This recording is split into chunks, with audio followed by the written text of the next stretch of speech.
Papa. Oui Peter, j'écoute, qu'est-ce que c'est? Papa s'il te plaît, je veux changer, certains de mes vêtements, ils ne me taillent plus, et m'affectent, chaque fois que je veux sortir. Et qu'est-ce que je fais avec ça? Si tu veux changer de vêtements, vas-y.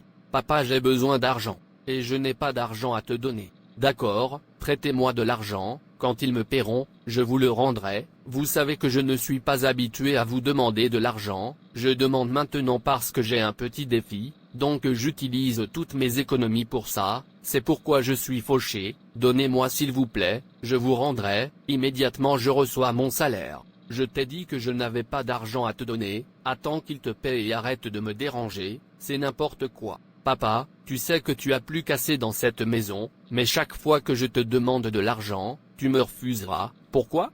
Ne suis-je pas ton fils? Pourquoi me traites-tu de cette façon? C'est parce que, tu es assez vieux pour avoir ton propre argent, n'as-tu pas honte? Tu demandes encore de l'argent à ton père. Quand j'étais à ton âge, j'ai commencé à gagner des millions, je n'ai jamais dépendu de personne, je poursuis l'argent, toute ma vie, de toute ma force et mon pouvoir, jusqu'à... Je suis devenu milliardaire et j'ai commencé à diriger le monde, à dépenser de l'argent comme je veux, donc si vous voulez dépenser de l'argent comme vous voulez, levez-vous et gagnez votre propre argent, je suis un lion, vous devriez être comme votre père.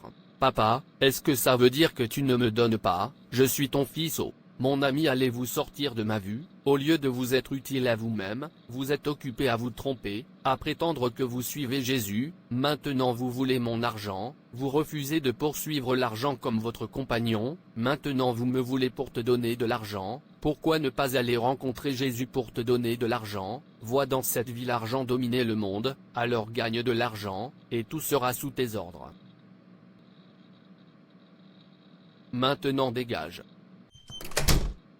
Pas de séjour et de collecte d'argent, très bientôt je commencerai à percevoir le loyer de votre part, vous feriez mieux d'être prêt. Mon père m'a suffisamment insulté. Il est temps que je lui prouve que je suis un homme, je dois avoir de l'argent, plus qu'il ne le pense, et je ferai en sorte qu'il me supplie d'avoir de l'argent. En fait, je quitte cette maison, je veux vivre seul à partir de maintenant. Père, je veux vivre seul. Maintenant tu parles. Au revoir. Tu es plus que assez vieux pour vivre seul. Il pense que je ne peux pas le faire.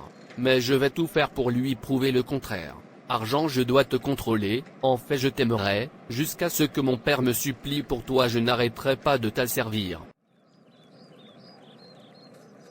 Où allez-vous porter un sac? Je viens chez vous pour savoir pourquoi vous n'êtes pas venu à la pratique de la chorale, j'espère qu'il n'y a pas de problème. Pas de problème, mais arrête de me chercher, car je ne m'intéresse plus à l'église, ni à la chorale. Pourquoi?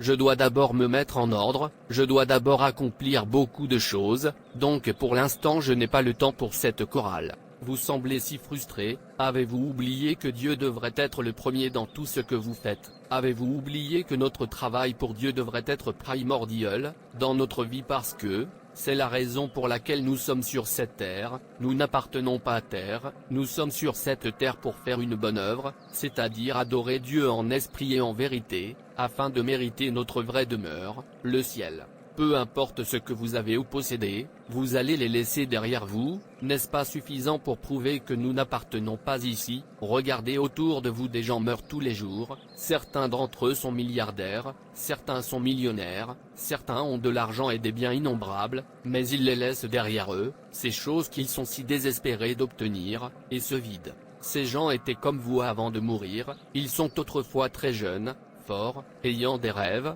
désespérés de réaliser leurs rêves, essayant de rassembler la terre entière pour eux-mêmes, repoussant la grâce de Dieu dans leur vie, refusant de faire la volonté de Dieu, afin d'avoir la paix éternelle, ils refusent de se repentir de leurs péchés, bien que certains d'entre eux atteignent leur but sur terre, mais aujourd'hui, où sont-ils?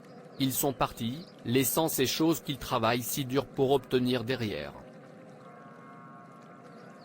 Savez-vous, en enfer ils pleurent, regrettent, se lamentent, disant que s'ils avaient su, ils auraient mis Dieu en premier, et travaillé pour lui, tous les jours de leur vie, ils regrettent leur action, souhaitant en avoir une seconde chance, afin qu'ils changent leurs habitudes, mais c'est fini pour eux, et ici vous essayez de repousser votre propre grâce.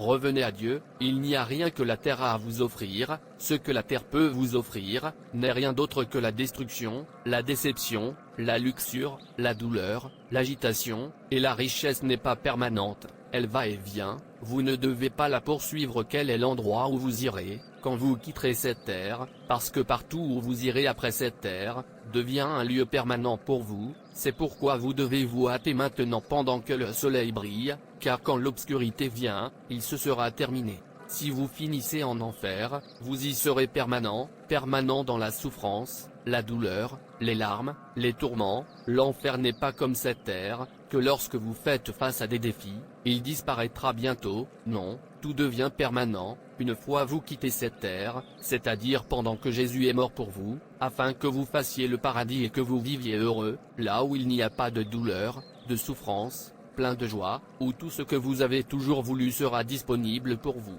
Mais pour que vous fassiez ce ciel, vous devez mettre Dieu en premier, tout en vivant sur cette terre, en vivant une vie juste, une vie sans péché, une vie sans convoitise terrestre. Jésus a fait en sorte que ce soit facile pour vous et moi, pourquoi pas utiliser la grâce que Jésus vous a offerte?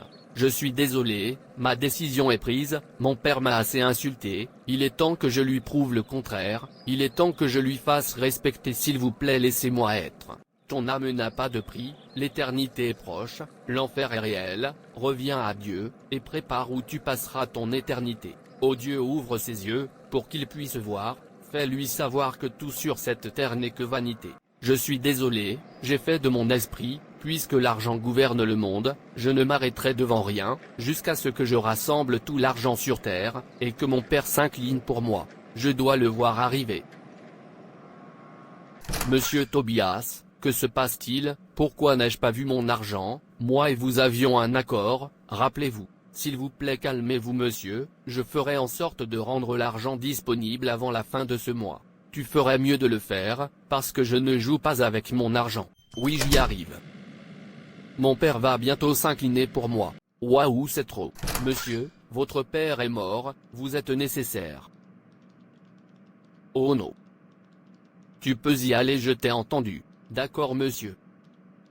Pour que l'homme s'échappe, sans s'incliner pour moi, il aurait dû rester et me regarder le surpasser. Il pense que je n'y arriverai pas, je l'ai déjà fait, et je continuerai à rassembler tout l'argent, sur cette terre jusqu'à je meure, par tous les moyens, quitte à tuer quelqu'un, ça m'est égal, je dois être le plus riche, qu'il regarde de loin. Il a été informé de la mort de son père, mais il a tardé. Quand son père a commencé à sentir mauvais, leurs voisins ont emmené son père à la morgue pour le préserver. Oncle, pourquoi es-tu encore ici? N'as-tu pas entendu que ton père est mort? Quel genre d'enfant es-tu, qui ne t'occupe jamais de son père même dans la mort? Et si les voisins ne l'avaient pas emmené à la morgue, alors tu aurais quitté ton père là pour sentir. Oncle, s'il vous plaît, laissez-moi tranquille, je suis occupé. Je vois que tu as un cœur de pierre, si tu aimes va le voir, si tu aimes pas, après tout c'est ton père, je m'en vais. Une semaine plus tard, il se rendit à la morgue pour voir le cadavre de son père.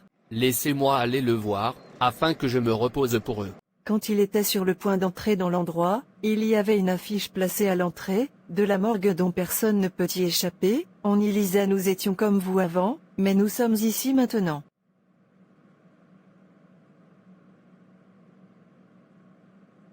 Le jeune garçon l'a lu, mais cela n'avait aucun sens pour lui. Il est entré à l'intérieur pour vérifier le cadavre de son père. Après quelques minutes, il a fait un pas dehors. Alors qu'il était sur le point de sortir, il a vu une autre inscription placée à un endroit stratégique, auquel personne n'échappera. Il a dit: vous serez bientôt comme nous.